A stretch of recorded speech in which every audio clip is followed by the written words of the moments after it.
தூங்கிட்டு பாரு பாரு இருந்தா தூங்கிப்பா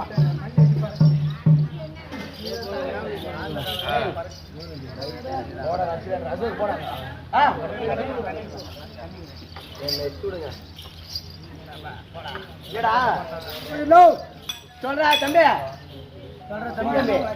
வணக்கம் நல்லா இரு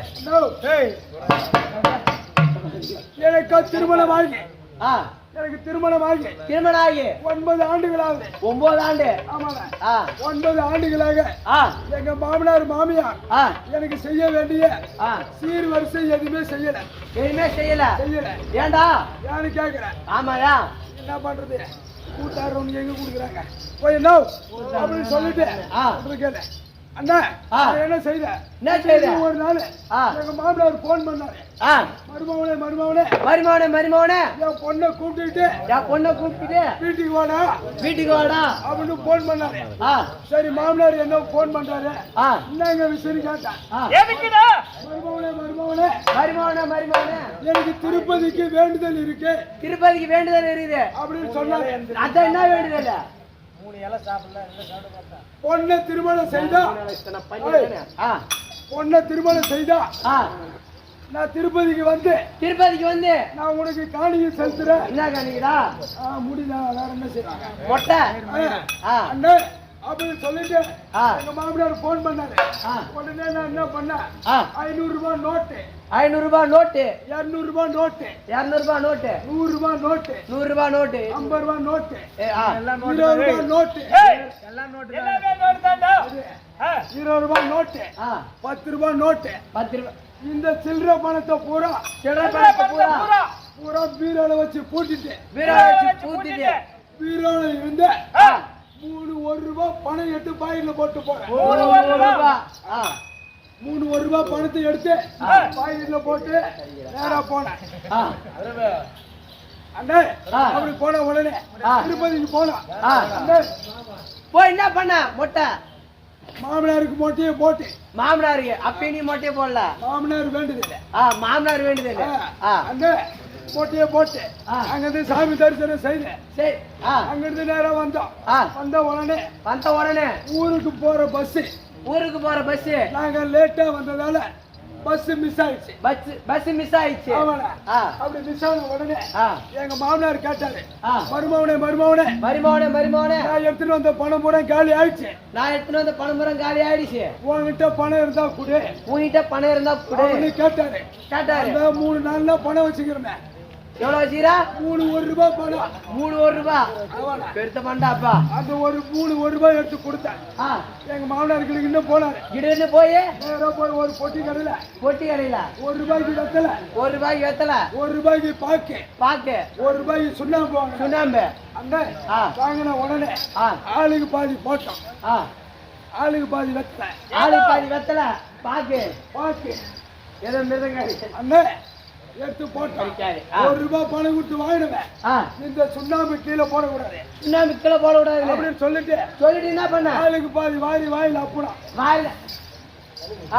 ஆளுக்கு பாதி சுண்ணாம்பு வாயில அப்பனா உடனே மேல சூட்டு நிறைய கத்திரி மாச வெயில் சூடுடா தமிழ்நாட்டு சூடு தாங்காத இந்த சுண்ணாம்பு போட்ட மாதிரி போட்ட உடனே இந்த நாக்கு எல்லாம் நாக்கு தொங்குறமே தொங்குதுடா அண்ணே அப்படி தொங்கி போச்சு எங்களுக்கு முன்னாடி ஒரு 4 கால் ஜீவம் போச்சு 4 கால் ஜீவம் ஆமாங்க அப்படி போன உடனே நேரா ஏரிகரைக்கு போச்சு ஏரிகரைக்கு போன உடனே என்ன பண்ணிச்சு உள்ள சாப்பிட்டுச்சு என்னத்த 4 கால் ஜீவன் சொல்லி எதிரா அதான் நாய் உடனேடா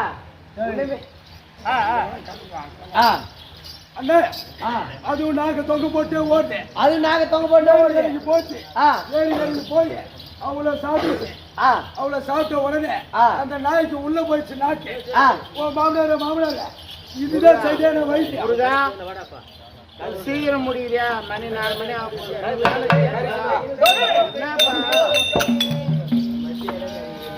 வேலை என்ன நீ எவ்வளவு வேலை இருக்குது சரி ஐயா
குழியில நோண்டி பழந்தடி பதிச்சிட்டாங்களா? அதான் பொடிச்சிட்டு வந்துரு. சமாதி பக்கத்திலே போச்சு வந்துரு. வேண்டாம் அப்படியாவது ஒரு ஆசை மந்திரி, இந்த நாடகமாகப்பட்டதோ பெருத்த நாடகம். ஆமாம், எண்ணற்ற வேடங்களை வந்து தர வேண்டும். அதற்காக வீண் வார்த்தைகள் வேண்டாம். எப்படி என்றால் வீண் வார்த்தைகள் நமக்கு நமக்கும் வீண் வார்த்தைகள் வேண்டாம். வணக்கம் தனக்கழகு வருமுனர் என்பது மந்திரி கழகு. ஏன் வரும் பின்னே மணி ஓசை வரும் முன்னே. ஆனா பிறந்தாலும் அறிவிக்க வேண்டும், பெண்ணா பிறந்தாலும் புத்தி இருக்க வேண்டும். அச்சம் ஞானம் மடம் பயிர்ப்பு என்று சொல்லக்கூடிய நான்கு வித கலாச்சாரத்தோடு இருக்க வேண்டும். மனிதராக பிறந்து விட்டால் அப்படி இருந்தாலும் இது எப்பேற்பட்ட சபையப்பா? திருவாகிய மகாலட்சுமி கடற்சி பொருந்திய சபை. இந்த சபையை பார்த்தால் யார் யாரு கூடியிருக்காங்க இந்த சபையில? மாதா பிதா குரு தெய்வம். மாதா பிதா குரு தெய்வம் என்று சொல்லக்கூடிய கற்றோர் கருணை உற்றோர் நம்மளை எல்லாம் பெற்றோர் என்று சொல்லக்கூடிய அன்பு உள்ளம் படைத்த அன்பின் தாய் தந்தைமார்களுக்கும் கற்றறிந்த கன தருவர்களுக்கும் இன்னும் நாடக நண்பர்களுக்கும் பொதுமக்களுடைய அனைவருக்கும் உமக்கும் சின்னஞ்சிறுவல் ஒரு கோடி வணக்கம். அப்படி இருந்தாலும் இன்றிரவு எதற்காக இங்க குத்தி இது எப்பேற்பட்ட எப்படிப்பட்ட ஊரப்பா? சுண்டலம் என்று சொல்லக்கூடிய அண்ணா நகர். சுண்டலம் என்று சொல்லக்கூடிய சென்னையில் ஒரு பகுதியா இருக்கக்கூடிய ஆமாம் சுண்டலம் என்று சொல்லக்கூடிய அண்ணா நகர். சுண்டலம் என்று சொல்லக்கூடிய அண்ணா நகர். அண்ணா நகர் என்று சொல்லக்கூடிய இந்த புண்ணிய சேத்திரத்தில் இன்று எதற்காக இங்க குத்துப்பா?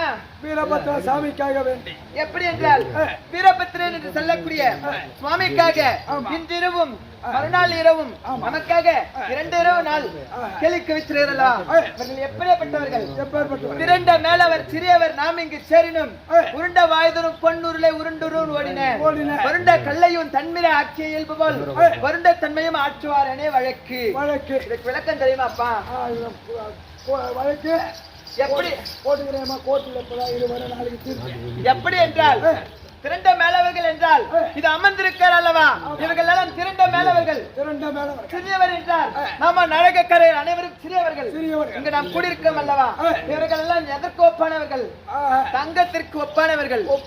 எப்படி என்றால் ஏற்கனவே காலத்திலே தசரா சக்கரவர்த்தி பெற்றவருக்கும் 10 ரதங்கள் இருந்ததாம். 10 ரதங்களும் தங்கத்தால் ஊத்தி உடுக்கப்பட்ட ரதமாம். அந்த ரதமாகப்பட்டது நாளுக்கு ஒரு நாள் வீதி உலா வருமாறு வழி வழியாக அப்படி வருகின்ற பொழுது அந்த வழியில் கல்லுகள் இருக்கும் அல்லவா? அந்த தங்கம் போல இவர்களும் நாம இருந்த கல்லை போலவும் இவர்களோடு பேசி பேசி பழகி பழகி அந்த தேராகப்பட்டது ரதமாக போகிறது அல்லவா? வீதி வழியாக போகும்போது அந்த கல்லின் மீது உராய்ந்து உராய்ந்து அந்த கல்லும் தங்கமாக மாறுமா? அது போல இது என்ன ஊர் சொன்னீங்க? துண்டலம் என்று சொல்லக்கூடிய அண்ணா நகரில் இருக்கக்கூடிய அத்தனும் தங்க போல் அவர்களோடு பேசி பழகி பழகி நாமும் இருண்ட கல்லாக இருந்து தங்கமாக மாற வேண்டும். அப்படி இருந்தாலும் சபைக்கு முன்பாக வந்தேன் அல்லவா? எந்த நாட்டுக்கரசு எத்தனை மணிக்கு வந்தீங்க? எத்தனை பேரை வச்சுக்கிறீங்க? தம்பி இருக்கக்கூடிய அனைத்து மனிதர்களையும் தாய் தந்தை மறுபடியும் நான் வச்சிருக்கேன்பா. ஆமா ஆமாப்பா. எப்படி என்றால் இருதயம் என்று சொல்லக்கூடிய மனதில் நான் வைத்துக் கொண்டிருக்கிறேன். உள்ள அளவில் வைத்திருக்கிறேன். அப்படி இருந்தாலும் வீரபத்ரன் என்று சொல்லக்கூடிய சாமியுடைய பாதாரவிந்த கமலுக்கும் அமர்ந்திருக்கக்கூடிய தாய் தந்தை பாதாரவிந்த கமலுக்கும் உமக்கும் இந்த சின்னஞ்சிறுவர் 1 கோடி வணக்கம். என்னுடைய விளக்கம் தெரிவிக்க வேண்டும். நான் திருப்பார்காடலிலே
மந்திரியாரே, எப்படி என்றால் என்னுடைய விளக்கம் என்னவென்று தெரிகிறதா? லட்சுமி அம்மா. லட்சுமி லட்சுமி லட்சுமி, இது மட்டும் தான் உனக்கு விளக்கம். எப்படி என்றால் என்னுடைய பேர் லட்சுமி என்று தெரிந்து, அப்படி இருந்தாலும் நான் எப்படி அவதரித்தேன் தெரியுமா? நான் திருப்பார்க்க அடையும் போது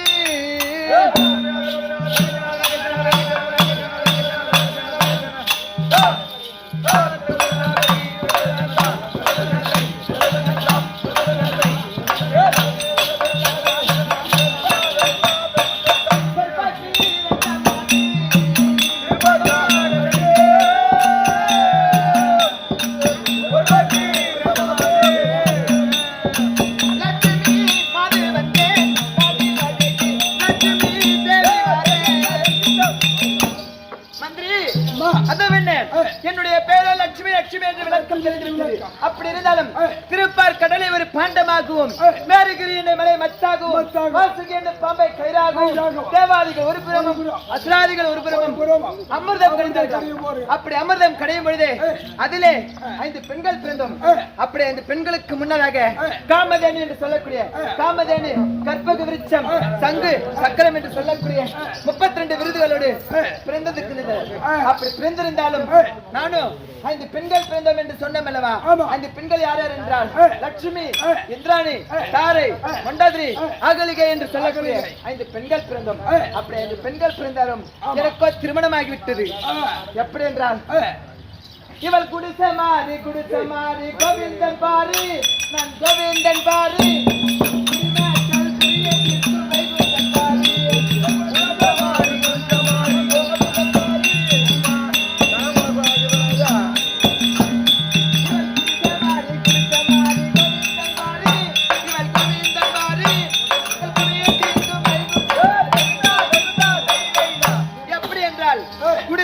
குடிசை மாறி நான் கோவிந்தன் பாரி மக்கள் குறையை தீர்க்குகின்ற அந்த வைகுந்தன் இடப்பாரி. எப்படி என்றால் லட்சுமி என்று விளக்கம் சொன்னேன் அல்லவா? எனக்கோ திருமணம் ஆகிவிட்டது. எல்லாம் அல்ல வைகுந்தத்தையே பொற்பிடமாக அமர்ந்திருக்கக்கூடிய சாட்சாத் எம்பெருமான் என்று சொல்லக்கூடிய விஷ்ணு பரமாத்மாவை திருக்கல்யாணம் செய்திருக்கிறேன். அப்படி இருந்தாலும் அவரும் என்னை எங்க வைத்திருக்கிறார் தெரியுமா? இருதயம் என்று சொல்லக்கூடிய மனதில் என்று சொல்லக்கூடிய இந்த இருதயத்தில் என்னை வைத்திருக்கிறார். என்னை குடிபுக செய்திருக்கார் தன்னுடைய மார்பகத்தில். அப்படி இருந்தாலும் என்னுடைய மன்னனாகப்பட்ட சுவாமி பகவான் அழைத்திருக்கிறார். சென்று பகவானுடைய பாதம் காண வேண்டும். பாத தரிசனத்தை காண வேண்டும். சீக்கிரம் கூட்டு அப்படி அம்மா வரும்படி கட்டளை. சுவாமி இருக்காரா? வரும்படி சென்று பார்த்து வருகிறேன். அப்படியே சுவாமி என்ன லட்சுமி சுவாமி வணக்கங்க சுவாமி. சுவாமி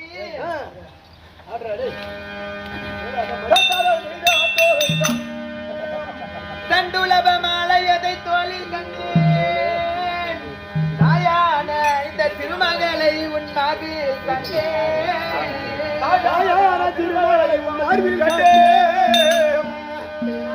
தங்க சக்கரம் உன்னது தோளில் கண்டேன். செந்தூர திருமுகத்தில் பிரதம் என்னும் நாமம் கண்டேன். பஞ்சமில்லா இரு கரங்கள் உன்னை தழுவ கண்டேன். இந்த வாய்மொழி உள்ள அடியார்கள் உன்னை திருப்பாதி வந்து வணங்க கண்டேன்.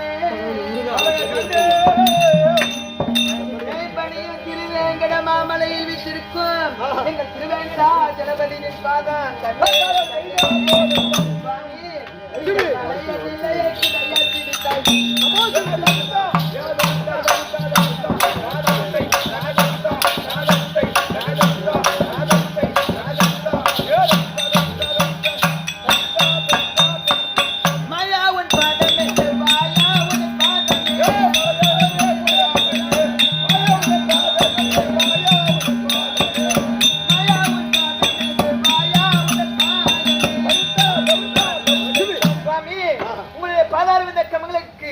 இந்த லட்சுமி என்று சொல்லக்கூடிய 8 லட்சுமியும் ஒன்றாக சேர்ந்து அநேக கோடி வந்தனம் சுவாமி. சுமித்து வாழ வேண்டும் என்று ஆசீர்வாதம். என்ன லட்சுமி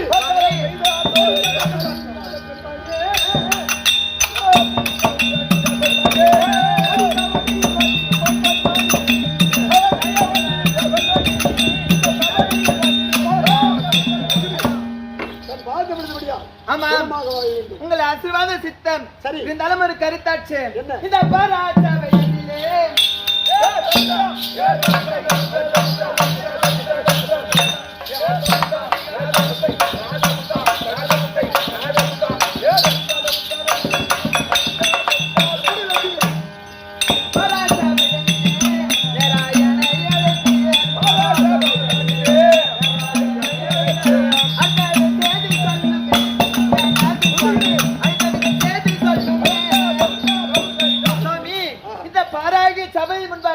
என்ன நேராக அழைத்த விவரம் என்னவென்று எனக்கு இலக்கணமாக.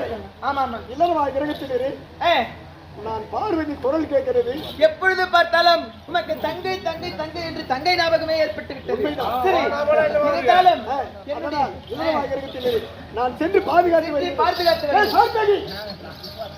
அந்தவா அங்க போறதா என்னை தானித வர நினைக்க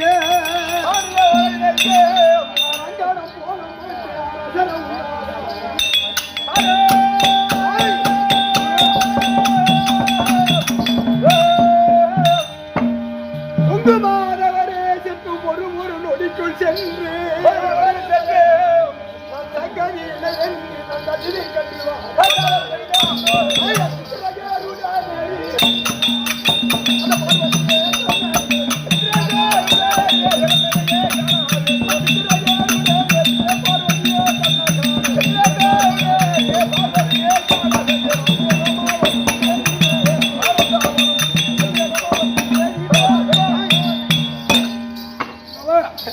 ஏதோ என் தங்க பார்வதி குரல் கேட்கிறது அது உங்களுடைய குரல் கேட்க வேண்டும்